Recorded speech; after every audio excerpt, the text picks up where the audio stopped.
আসসালামু আলাইকুম। প্রিয় দর্শক, আপনাদের সকলকে আমন্ত্রণ জানাচ্ছি অন্য মঞ্চের আলাপ চাইতে। সুপ্রিয় দর্শক শ্রোতা, আসসালামু আলাইকুম। আপনাদের জন্য শুভকামনা। বাংলাদেশের রাজনৈতিক পরিস্থিতি এবং রাজনীতি নিয়ে যারা আগ্রহী, আমি তাদেরকে অনুরোধ করব আজ আমার কিছু প্রশ্ন আপনারা মিলিয়ে দেখবেন। এটি খুবই ইম্পর্ট্যান্ট বলে আমি মনে করি। একটু সময় নিয়ে শুনতে হবে। বাংলাদেশের সর্বোচ্চ আইন বাংলাদেশের সংবিধান, গণপ্রজাতন্ত্রী বাংলাদেশের সংবিধান। এটাকে বলা হয় supreme law of the land. এই সংবিধানের সবচেয়ে গুরুত্বপূর্ণ অনুচ্ছেদের সঙ্গে অনেকগুলি বিষয় একত্রিত করে আজ আপনাদের সঙ্গে আলোচনা করব। এই সংবিধানের প্রারম্ভিক জায়গায় অনুচ্ছেদ 7 বলা হয়েছে, প্রজাতন্ত্রের সকল ক্ষমতার মালিক জনগণ এবং জনগণের পক্ষে সেই ক্ষমতার প্রয়োগ কেবল এই সংবিধানের অধীন ও কর্তৃত্বে কার্যকর হবে। খেয়াল করবেন, প্রজাতন্ত্রের সকল ক্ষমতার মালিক জনগণ এবং জনগণের পক্ষে সেই ক্ষমতার প্রয়োগ কেবল এই সংবিধানের অধীন এবং কর্তৃত্বে কার্যকর হবে। অর্থাৎ জনগণ ক্ষমতার মালিক, তার ক্ষমতার প্রয়োগ হবে এই সংবিধানের অধীনে এবং কর্তৃত্বে। দেন আসেন, আর্টিকেল 7(2) বলা হয়েছে, জনগণের অভিপ্রায়ের পরম অভিব্যক্তি রূপে এই সংবিধান প্রজাতন্ত্রের সর্বোচ্চ আইন। অর্থাৎ প্রজাতন্ত্রের সর্বোচ্চ আইন, আমি যেটা শুরুতে বললাম সেটা। এখন এই আইনে কি বলা হয়েছে, অন্য কোন আইন যদি এই সংবিধানের সহিত অসামঞ্জস্যপূর্ণ হয়, তাহলে সেই আইনের যতখানি অসামঞ্জস্যপূর্ণ ততখানি বাতিল হইবে। বাতিল করা লাগবে না, বাতিল হবে। অর্থাৎ জনগণের পরম অভিপ্রায়ের অভিব্যক্তির যে সংবিধান, যে সংবিধানের বিধি বিধান এবং কর্তৃত্বের অধীনেই সবকিছু প্রতিপালিত হবে, সেই আইনের যদি কোনো অংশ অন্য কোনো আইনের সঙ্গে সাংঘর্ষিক হয়, যতটুকু সাংঘর্ষিক ততটুকু বাতিল হবে। অর্থাৎ বাতিল করা লাগবে না, বাতিল হবে। এখন আমরা আসি, বর্তমান বিদ্যমান অবস্থায় সংসদ নাই, এটা বলা হয়। আসলে কি সংসদ নেই? হ্যাঁ, কেউ কেউ প্রশ্ন করবেন, মহামান্য রাষ্ট্রপতি তো সংসদ বাতিল করে দিয়েছেন। মহামান্য রাষ্ট্রপতি কি সংসদ বাতিল করতে পারেন? অবশ্যই পারেন। কিভাবে পারেন? আসেন, অনুচ্ছেদ 57 সংবিধানের কি বলেছে আমরা একটু পড়ি। সংসদের সংখ্যাগরিষ্ঠ সদস্যদের সমর্থন হারাইলে প্রধানমন্ত্রী পদত্যাগ করিবেন, কিংবা, এখানে আসেন কিংবা, সংসদ ভাঙিয়া দিবার জন্য লিখিতভাবে রাষ্ট্রপতিকে পরামর্শ দান করিবেন এবং তিনি অনুরূপ পরামর্শ করিলে রাষ্ট্রপতি অন্য কোন সংসদ সদস্য সংখ্যাগরিষ্ঠ সদস্যদের আস্থাভাজন নহেন, এই মর্মে সন্তুষ্ট হইলে সংসদ ভাঙিয়া দিবেন। অর্থাৎ প্রধানমন্ত্রী যদি লিখিতভাবে রাষ্ট্রপতিকে অনুরোধ করেন যে সংসদ ভেঙে দেন, অথবা প্রধানমন্ত্রী কোনো কারণে পদত্যাগ করলেন, আর রাষ্ট্রপতির কাছে যদি মনে হয় যে যিনি অনুরোধ করছেন সংসদ ভাঙতে তিনি ছাড়া অন্য কোন সংখ্যাগরিষ্ঠ দল নেই, তাহলে সংখ্যাগরিষ্ঠ দলের প্রধান হিসাবে অর্থাৎ প্রধানমন্ত্রী লিখিত অনুরোধ করলে তিনি সংসদ ভেঙে দিবেন। এখন 2024-এর 5 আগস্টের পরে 8 আগস্ট প্রধানমন্ত্রী শেখ হাসিনা কি লিখিতভাবে রাষ্ট্রপতিকে সংসদ ভেঙে দিতে বলেছিলেন? জবাব, না। যদি তিনি ভেঙে দিতে না বলেন, তাহলে রাষ্ট্রপতি সংসদ ভেঙে দিতে পারেন? জবাব হচ্ছে না, রাষ্ট্রপতি ভেঙে দিতে পারেন না। কারণ শব্দটি আছে, প্রধানমন্ত্রী লিখিতভাবে রাষ্ট্রপতিকে সংসদ ভাঙিবার জন্য পরামর্শ প্রদান করিলে। শেখ হাসিনা লিখিতভাবে কোনো পরামর্শ দিয়েছে? না। যদি না হয়ে থাকে, তাহলে এই সংবিধানের এই অনুচ্ছেদের 57 অনুচ্ছেদের বাইরে গিয়ে রাষ্ট্রপতি সংসদ ভাঙতে পারেন না। যদি তিনি ভাঙেন, তাহলে তিনিও এই সংবিধানের আইনের ঊর্ধ্বে না। এখন আসেন পরে,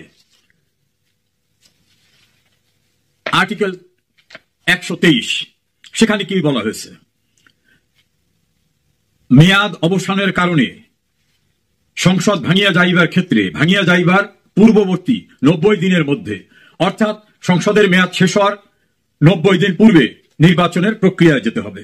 মেয়াদ অবসান ব্যতীত অন্য কোনো কারণে সংসদ ভাঙিয়া যাইবার ক্ষেত্রে 90 দিনের মধ্যে, অর্থাৎ মেয়াদ শেষ হয় নাই কিন্তু সংসদ ভেঙে গেল। তাহলে খেয়াল করবেন, সংসদ ভাঙতে হবে লিগাল প্রসিডিউরে। প্রসিডিউর কি? প্রধানমন্ত্রী লিখিত অনুরোধ করতে হবে। যদি তিনি অনুরোধ করেন, সেই অনুরোধের কারণে যদি সংসদ ভাঙে, তাহলে ভেঙে দেওয়ার 90 দিনের মধ্যে নির্বাচন করতে হবে। আচ্ছা, আমরা কল্পনা করে ধরিনি যে শেখ হাসিনার অনুরোধে রাষ্ট্রপতি সংসদ ভেঙে দিয়েছেন, 8 আগস্ট সংসদ ভেঙে দিয়েছেন, 90 দিনের ভিতরে নির্বাচন করতে হবে। যদি কোনো দৈব দুর্বিপাক অর্থাৎ প্রাকৃতিক কোনো কারণে যদি না হয়, act of God, act of Allah, তাহলে আরো 90 দিন পাবেন। তাহলে এখন কিসের উপর দেশটা চলছে? সেই 90 দিন, পরবর্তী 90 দিন, দুটিই তো চলে গেছে। দেন প্রধানমন্ত্রী লিখিতভাবে নির্বাচনের জন্য অনুরোধ করতে পারেন, সংবিধানে সেটাই সুযোগ আছে। প্রধানমন্ত্রী শেখ হাসিনা কি নির্বাচন কমিশনকে লিখিতভাবে সংসদ নির্বাচন অনুষ্ঠানের জন্য লিখেছেন, বলেছেন? জবাব, না, বলেননি। কে বলেছেন? প্রধান উপদেষ্টা ডক্টর মোহাম্মদ ইউনূস। এই প্রধান উপদেষ্টা কে? আমাদের এই যে সংবিধানটি, এই সংবিধানে বারবার যা উচ্চারিত হয়েছে, রাষ্ট্রপতি, প্রধানমন্ত্রী, প্রধানমন্ত্রী, রাষ্ট্রপতি, এর বাইরে কিচ্ছু নাই। তাহলে আমি শুরুতে যেটা বললাম যে এই সংবিধানের বিধিবিধান কিভাবে প্রতিপালিত হবে, আবার একটু পড়ি। প্রজাতন্ত্রের সকল ক্ষমতার মালিক জনগণ, এবং জনগণের পক্ষে সেই ক্ষমতার প্রয়োগ, জনগণের পক্ষে সেই ক্ষমতার প্রয়োগ কেবল এই সংবিধানের অধীন ও কর্তৃত্বে কার্যকর হইবে।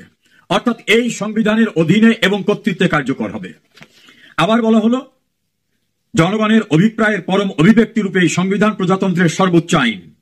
অন্য কোন আইন যদি এই সংবিধানের সঙ্গে অসামঞ্জস্যপূর্ণ হয়, যতখানি অসামঞ্জস্যপূর্ণ ততখানি বাতিল হবে। এই সংবিধানে বলা আছে 90 দিনের ভিতর নির্বাচন করতে হবে যদি প্রধানমন্ত্রী সংসদ ভেঙে দিতে বলেন এবং তার প্রেক্ষিতে ভেঙে দেওয়া হয়, অথবা সংসদের মেয়াদ শেষ হইবার 90 দিন পূর্বেই প্রস্তুতি নিতে হবে। এর কোনটি কি আছে? নাই। আর চূড়ান্ত কথা হলো, এই সংবিধানের বাইরে যাওয়া যাবে না। ল্যাঙ্গুয়েজটা আবারও ক্লিয়ার, ক্ষমতার প্রয়োগ কেবলমাত্র এই সংবিধানের অধীন ও কর্তৃত্বে কার্যকর হইবে। আছে? সুযোগ আছে? নাই। ডক্টর ইউনূস ইলেকশন কমিশনকে যে বলছেন নির্বাচন অনুষ্ঠান আয়োজন করতে, হুইজ ডক্টর ইউনূস? এই ডক্টর ইউনূসকে আমার এই সংবিধান সর্বোচ্চ আইন, এখানে তার যে পদবি অর্থাৎ প্রধান উপদেষ্টা, এই পদবিতে কোন ব্যক্তি, কোন এক্সিকিউটিভের অস্তিত্ব নাই। তাহলে উনি কে? Under what authority? কোন ক্ষমতায় তিনি সরকারের কার্যনির্বাহী? এই সংবিধান তো বলবৎ আছে। এটা তো মার্শাল ল নয় যে সংবিধানকে স্থগিত করে রাখা হয়েছে। আবার তিনি শপথ নিয়েছেন যে এই সংবিধানকে প্রতিপালন করবেন, সংরক্ষণ করবেন, প্রোটেক্ট এবং প্রিজার্ভ করবেন, সংবিধান বহির্ভূত কিছুই করবেন না। তাহলে এই সংবিধান যদি উনি মানেন, তাহলে উনি বহিরাগত, অর্থাৎ এই সংবিধানে এরকম কোন পদই নেই। এখন ওনার সরকারের কর্তৃত্বে, ওনার দাবি করা সরকারের কর্তৃত্বে যদি নির্বাচন কমিশন গঠন করা হয়ে থাকে, তাহলে যিনি এই কমিশন গঠনে ভূমিকা রাখলেন তিনি নিজেই তো অবৈধ। তিনি কিভাবে আরেকজনকে নিয়োগ দেন? সাব রেজিস্ট্রার অফিসের সাব রেজিস্ট্রার নিজেই যদি হন অবৈধ, তিনি কি দলিল রেজিস্ট্রি করতে পারবেন? না। যিনি বিচারক, তিনি যদি ভুয়া বিচারক হন, তিনি যদি অবৈধ বিচারক হন, তিনি বিচার করবেন কিভাবে? তিনি একজনকে সাজা দেবেন কিভাবে বা জামিন দেবেন কিভাবে? পারবেন না। তিনি যেটা করবেন সেটাই অবৈধ, কারণ যিনি করছেন তিনি অবৈধ। ডক্টর ইউনূস অবৈধ, তিনি নির্বাচন কমিশনকে নিয়োগ করলে সেটাও অবৈধ। রাষ্ট্রপতির একক এখতিয়ার কোনটা? প্রধানমন্ত্রী পদে নিয়োগ দেওয়া, তাও একক না। সংসদের সংখ্যাগরিষ্ঠ দল লিখিত রেজুলেশন করে রাষ্ট্রপতিকে অনুরোধ করবেন যে আমরা সংখ্যাগরিষ্ঠ, আপনি প্রমাণ নিলে নিতে পারেন, আমাদেরকে সরকার গঠনের জন্য আহ্বান জানান। তখন রাষ্ট্রপতি তার গভর্নমেন্ট ফর্মের জন্য তাকে অনুরোধ করবেন। সেক্ষেত্রে সংখ্যাগরিষ্ঠরা তাদের প্রধানমন্ত্রী নির্বাচন করে রাষ্ট্রপতির কাছে পাঠাবেন, রাষ্ট্রপতি তখন নিয়োগ দেবেন। আর কোনটা এককভাবে পারেন? প্রধান বিচারপতি নিয়োগ। এই দুইটির বাইরে মহামান্য রাষ্ট্রপতির এককভাবে আর কিছুই করার নেই। আর যেটাই করবেন সেটা সরকারের প্রধানের পরামর্শক্রমে। মনে রাখবেন, সরকার প্রধানের পরামর্শক্রমে। সরকার প্রধানকে এই কনস্টিটিউশন অনুযায়ী প্রধানমন্ত্রী। শেখ হাসিনা আইনসঙ্গতভাবে নির্বাচিত প্রধানমন্ত্রী। তাহলে অবস্থাটা কি দাঁড়ালো? এই সংবিধানে যে পদের অস্তিত্ব নাই, সেরকম একটি পদ দাবি করে যদি কেউ বলেন যে আমি নির্বাহী, আমি সবকিছু করি। বাংলাদেশে এক কেন্দ্রিক বিচারিক সর্বোচ্চ আদালত, প্রধান বিচারপতিটা পদ, আর কোন ডেপুটি নাই। এখন যদি কেউ বলেন আমি উপপ্রধান বিচারপতি, এটা হবে? বাংলাদেশের সংবিধানে রাষ্ট্রপতি আছেন, উপরাষ্ট্রপতি নাই। কেউ যদি বলেন আমি উপরাষ্ট্রপতি, হবে? না, হবে না। বাংলাদেশের প্রধানমন্ত্রী একটাই পদ। যদি কেউ বলেন আমি উপপ্রধানমন্ত্রী, যেটা এই সংবিধানে নাই, সেটা হবে? না, হবে না, কোন সুযোগ নাই। এখন আসেন, সংসদ ওরা অনেক সংস্কার করছেন, এগুলো ওরা করতে পারবেন না। আমাদের সংবিধানের অনুচ্ছেদ 142-এ বলা হয়েছে, সংসদের মোট সদস্য সংখ্যার অনূন্য 2/3 ভোটে গৃহীত না হইলে অনুরূপ বিলে রাষ্ট্রপতি সম্মতি দেবেন না। অর্থাৎ বিল যদি সংবিধান সংশোধন অন্য কোনো প্রসঙ্গ আসে তাহলে কি হবে? 2/3 মেজরিটি ডিসাইড করতে হবে। আবার সেই ডিসাইডিংটা যদি ওই যে সংবিধানের 7-2 অনুচ্ছেদে অর্থাৎ কনস্টিটিউশনের ফান্ডামেন্টাল স্ট্রাকচারের সঙ্গে সাংঘর্ষিক হয় তাহলে সেটা বাতিল হয়ে যাবে। আসেন এখন নেক্সট আসি, যদি এই সংবিধানের বাইরে কেউ কিছু করেন তাহলে কি হবে? সংবিধানের 7-এ অনুচ্ছেদে কি বলছে? কোন ব্যক্তি শক্তি প্রদর্শন বা শক্তি প্রয়োগের মাধ্যমে বা অন্য কোনো অসাংবিধানিক উপায়ে, মনে রাখবেন অসাংবিধানিক উপায়ে মানে সংবিধানের যেটা নাই, এই সংবিধান বা ইহার কোন অনুচ্ছেদ রদ, রহিত, বাতিল বা স্থগিত করিলে কিংবা উহা করিবার উদ্যোগ গ্রহণ করিলে বা ষড়যন্ত্র করিলে, এই সংবিধান বা ইহার কোন বিধানের প্রতি নাগরিকের আস্থা, বিশ্বাস, প্রত্যয় পরাহত করিলে কিংবা উহা করিবার বা উদ্যোগ গ্রহণ, ষড়যন্ত্র করিলে তাহা রাষ্ট্রদ্রোহিতার অপরাধ হিসাবে দোষী সাব্যস্ত হইবেন। যদি কোনো ব্যক্তি এই কার্য করতে সহযোগিতা, উস্কানি প্রদান করেন কিংবা কার্য অনুমোদন, মার্জনা, সমর্থন বা অনুসমর্থন করেন তাহলে তাহার সেই কার্য রাষ্ট্রদ্রোহিতার অপরাধ হিসাবে গণ্য হইবে। এরপরে বলা হয়েছে, এই অনুচ্ছেদে বর্ণিত অপরাধে দোষী ব্যক্তি আইনের অন্যান্য অপরাধে নির্ধারিত দণ্ডের সর্বোচ্চ দণ্ডে দণ্ডিত হইবেন। অর্থাৎ রাষ্ট্রদ্রোহিতার দণ্ড হচ্ছে, সর্বোচ্চ দণ্ড হচ্ছে মৃত্যুদণ্ড। তাহলে 7-এ কি বলা হলো? এই সংবিধানের বিধিবিধানের বাইরে যে যদি কেউ কিছু করতে শক্তি প্রয়োগ করে, ষড়যন্ত্র করে, কেউ সমর্থন করে, অনুসমর্থন করে বা এই সংবিধানের বিধিবিধানের প্রতি মানুষের আস্থা ধ্বংসের জন্য কোনো চেষ্টাও করে তাহলে সেটাকে কি বলা হবে? রাষ্ট্রদ্রোহিতা। কারণ সংবিধান লঙ্ঘন, সংবিধান পরিপন্থী কাজ। একদিকে তো সেই কৃতকর্ম সংবিধানের 7-2 অনুচ্ছেদ অনুযায়ী বেআইনি, অন্যদিকে রাষ্ট্রদ্রোহিতার অপরাধ। এখন কেউ বলেন মহামান্য রাষ্ট্রপতি তো সুপ্রিম কোর্টের মতামত নিয়েছে, এটাও পরিষ্কার করা দরকার। আইন পেশায় প্রায় 40 বছর আছি, আমি সংবিধান বিশেষজ্ঞ নই, তবে বাংলাদেশের সংবিধান এত চমৎকার সংবিধান যে আইনের বিশেষজ্ঞ হওয়ার দরকার নেই, যে কেউ এটা সম্পর্কে ধারণা নিতে পারেন। মহামান্য রাষ্ট্রপতি সুপ্রিম কোর্টকে জানিয়েছিলেন উদ্ভূত পরিস্থিতিতে পরামর্শ চান। আমাদের সুপ্রিম কোর্ট আদৌ ফুল কোর্টে বসেছিলেন কিনা সেটা নিয়ে বিতর্ক আছে, এটা নিয়ে আলোচনা আছে যে প্রধান বিচারপতি এবং জ্যেষ্ঠ বিচারপতি ক্যান্টনমেন্টে থাকা অবস্থায় কিভাবে এটা আলোচনা হয়। অ্যাটর্নি জেনারেলকে শুনেছেন কিনা তাও জানা যায় না, এমিকাস কিউরিদের শুনেছিলেন কিনা সেটাও জানা যায় না। তারপর যদি যুক্তির খাতিরে ধরে নি হ্যাঁ এরকম একটা মতামত তারা দিয়েছেন, আজ হোক কাল হোক সেটা স্পষ্ট হবে। সেখানে মহামান্য সুপ্রিম কোর্ট বলেছেন জরুরি কার্য নির্বাহ করিবার জন্য রাষ্ট্রপতি প্রধান উপদেষ্টা এবং উপদেষ্টা নিয়োগ করিতে পারেন। জরুরি কার্য নির্বাহের জন্য, এখন জরুরি কার্য নির্বাহের জন্য রাষ্ট্রপতি তো উপদেষ্টা নিতে পারেন, তিনি তার সচিব নিতে পারেন। কোথাও লেখা নাই যে রাষ্ট্রপতি অন্তর্বর্তীকালীন সরকার নিয়োগ করতে পারেন। অন্তর্বর্তীকালীন সরকার রাষ্ট্রপতি নিয়োগ করতে পারেন এই শব্দটি সুপ্রিম কোর্টের রেফারেন্সে কোথাও নেই। তাহলে কে পেল অন্তর্বর্তীকালীন সরকার? এই কনসেপ্ট সুপ্রিম কোর্টের অ্যাডভাইজে করা হয়েছে? No, absolutely false. এবং অপব্যাখ্যা, ওই রেফারেন্সে কোথাও নাই যে অন্তর্বর্তীকালীন সরকার নিয়োগ দিতে পারেন, এই শব্দটি নাই। উপরন্তু বাংলাদেশের একজন সিনিয়র আইনজীবী মহসিন রশিদ হাইকোর্টে লড়াই করেছেন, চিঠি দিচ্ছেন, লিখিতভাবে অ্যাপিলেট ডিভিশনে উপস্থাপন করছেন যে এই রেফারেন্স আদৌ হয়েছে কিনা আমরা দেখতে চাই, দেখাতে পারছেন না। অর্থাৎ সুপ্রিম কোর্ট তার অ্যাডভাইজারি অথরিটিতে বসেছিল, হিয়ারিং হয়েছে, জজ সাহেবরা স্বাক্ষর করেছেন, এই ডকুমেন্ট আজ পর্যন্ত দেখাতে পারেনি বর্তমান বিচার প্রশাসন। সঙ্গত কারণেই সন্দেহ যে আদৌ এরকম কোন রেফারেন্স হয়েছে কিনা। আর যদি হয়েও থাকে সেখানে সুপ্রিম কোর্ট অন্তর্বর্তীকালীন সরকার গঠনের কথা বলতে পারেনি, বরং একটি লাইনে লেখা আছে সংবিধানে অন্তর্বর্তীকালীন বা তত্ত্বাবধায়ক সরকার গঠনের কোনো বিধান নাই। সুপ্রিম কোর্টের যে কথিত রেফারেন্সের ওপিনিয়নটা সেখানে কিন্তু এই শব্দটা লেখা আছে। অর্থাৎ সুপ্রিম কোর্টে এডমিট করেছেন যে তত্ত্বাবধায়ক সরকার গঠনের কোনো বিধান এই সংবিধানে নাই। তাহলে এই সংবিধানে যদি না থেকে থাকে, সুপ্রিম কোর্ট আহাম্বকের জগতে থাকে না যে সংবিধানে নাই সুপ্রিম কোর্ট একটা আইন করে দেবে। যে আইন এই সংবিধানে নাই সেই আইন সুপ্রিম কোর্টও প্রণয়ন করতে পারেন না, রাষ্ট্রপতিও পারেন না। তাহলে কোথায় বাংলাদেশ? ইউনূস, তার পরিষদ, তাদের নিয়োগকৃত ব্যক্তিবর্গ, ইলেকশন কমিশন সহ যারা যারা আছেন, এদের গোড়ায় কোথায়? গাছের গোড়া যদি না থাকে, উপরে শাখা প্রশাখা থাকে? নো, কোনো সুযোগ নেই। যারা যেভাবেই ব্যাখ্যা দেন না কেন, এই সংবিধান কিন্তু বলবৎ আছে। এবং আবারও বলবো, এই সংবিধানের অধীনে এবং কর্তৃত্বে জনগণের ক্ষমতা প্রয়োগ হবে। এই সংবিধানের অধীনে হতে হবে। মনে রাখবেন, এই সংবিধানের অধীনে, এই সংবিধানের কর্তৃত্বে। সে আঙ্গিকে কি হয়ে দাঁড়ায়? নির্বাচিত সরকার প্রধান শেখ হাসিনা, তিনি সরকার প্রধান হিসাবে রিজাইন করছেন। যদি রিজাইন করেন তাহলে এক কথা, তিনি বলছেন না তিনি রিজাইন করেন নাই, তাহলে আইনসঙ্গতভাবে তিনি এখনো প্রধানমন্ত্রী। সংসদ, রাষ্ট্রপতি হয়তো ফোর্সের কারণে বাতিল করেছেন বলে অনুমান করা হয়।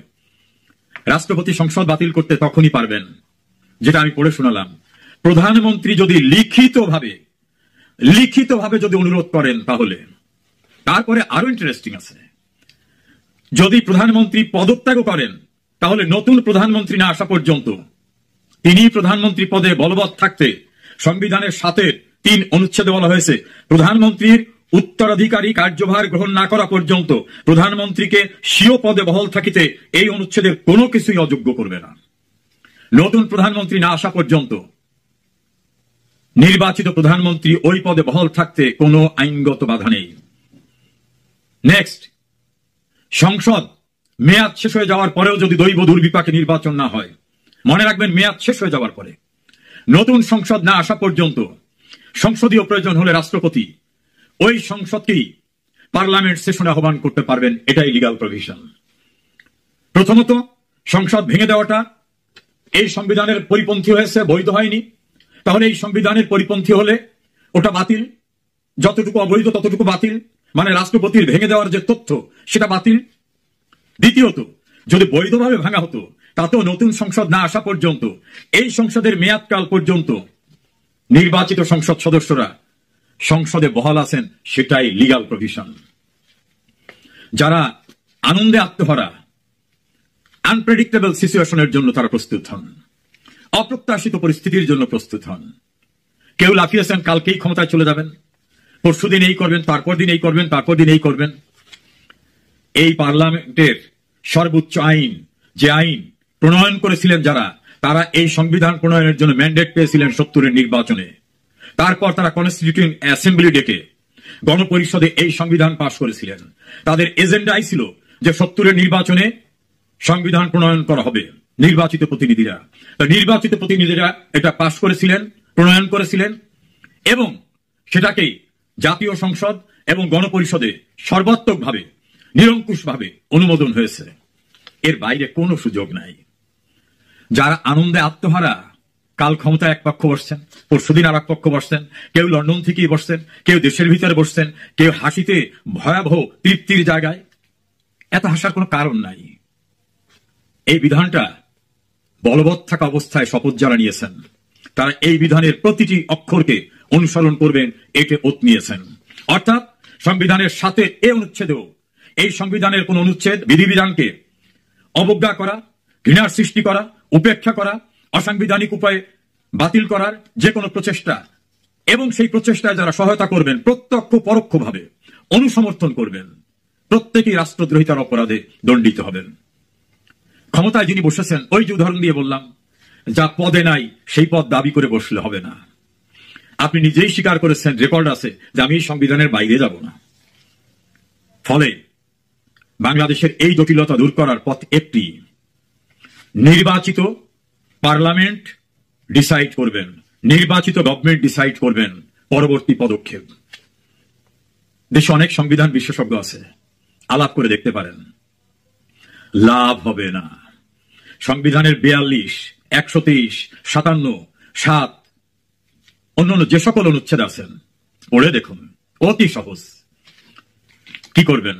সাজানো বানোয়াট একটা মামলায় সাজা দিয়ে দেবেন, এটা খুব স্বাভাবিক। কিন্তু এই প্রক্রিয়া যিনি তৈরি করছেন, তিনি অবৈধ, তার প্রসেসই অবৈধ। ভয়েড ইন এবিশন নামে একটা শব্দ আমাদের জুডিশিয়ারিতে আছে, যার শুরুতেই অবৈধ, তার আগাগোড়া সব অবৈধ। অর্থাৎ বর্তমান সরকার গঠন, সরকারি কৃতকর্ম, পার্লামেন্ট বাতিল করা, অন্যান্য সবকিছুই অবৈধ। এই অবৈধতার স্বীকৃতির জন্য কোন আদালতে যেতে হবে না। সংবিধানের 7-2 অনুচ্ছেদে বলা হয়েছে যতটুকু অবৈধ ততটুকু বাতিল হইবে, বাতিল করারও দরকার নেই। যারা বাংলাদেশ সম্পর্কে জানতে আগ্রহী, বাংলাদেশের বিদ্যমান অবস্থা সম্পর্কে ক্যামোফ্লেক্স করে বিভিন্ন বক্তব্য বিভিন্ন জনা শুনে থাকেন, তাদের বলছি ইউনূসের সরকার অবৈধ, ইউনূস নিজে অবৈধ, তার উপদেষ্টা পরিষদ অবৈধ, তার কৃতকর্ম অবৈধ, জাতীয় সংসদ ভেঙে দেওয়া অবৈধ, শেখ হাসিনাকে প্রধানমন্ত্রী হিসেবে অস্বীকার করা এটা অবৈধ। আশা করি আজ হোক, কাল হোক, 1 বছর 2 বছর, কিছুদিন পরে হোক, today or tomorrow, sooner or later প্রতিষ্ঠিত হবে অবৈধভাবে ক্ষমতা দখল করে যা কিছু করা হয়েছে সবটাই অপরাধ, এবং এই অপরাধ গুরুতর শাস্তিযোগ্য অপরাধ।